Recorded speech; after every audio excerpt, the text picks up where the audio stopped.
নমস্কার বন্ধুরা, আমার তুমি চ্যানেলে সবাইকে স্বাগত। আমি কিভাবে বাঁধাকপির পকোড়া বানালাম বন্ধুরা দেখতে থাকো। লাইক করো, শেয়ার করো, সাবস্ক্রাইব করো। যারা চ্যানেলটি এখনো পর্যন্ত সাবস্ক্রাইব করোনি তারা চ্যানেলটি সাবস্ক্রাইব করে নিও। পরবর্তী ভিডিও ছাড়লে নোটিফিকেশন যাবে, তোমরা দেখে নিও।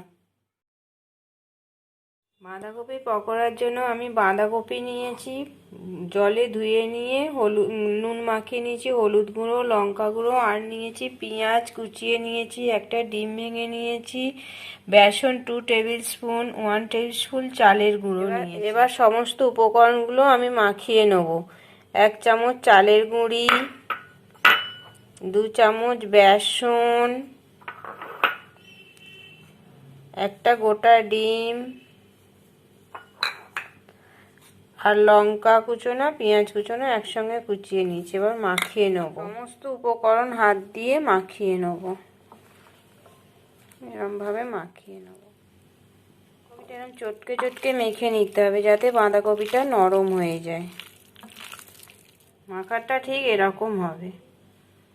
সমস্ত উপকরণ দিয়ে মেখে নিয়েছি, মাখাটা ঠিক এরকম হয়ে গেছে।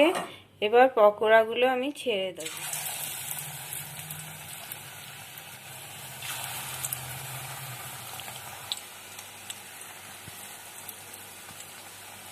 বন্ধুরা, আমার তুমি চ্যানেল দেখতে থাকো, সঙ্গে থাকো, লাইক করো, শেয়ার করো, সাবস্ক্রাইব করো।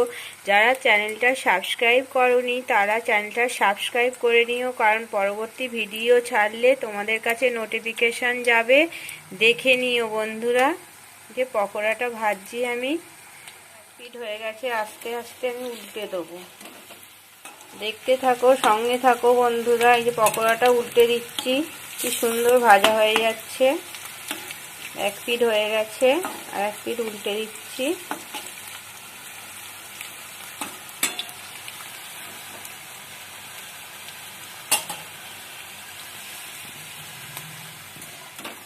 পকোড়াটা ভাজা হয়ে গেছে, এবার আমি তুলে নেব। তৈরি হয়ে গেল বাঁধাকপির পকোড়া, মুচমুচে বাঁধাকপির পকোড়া।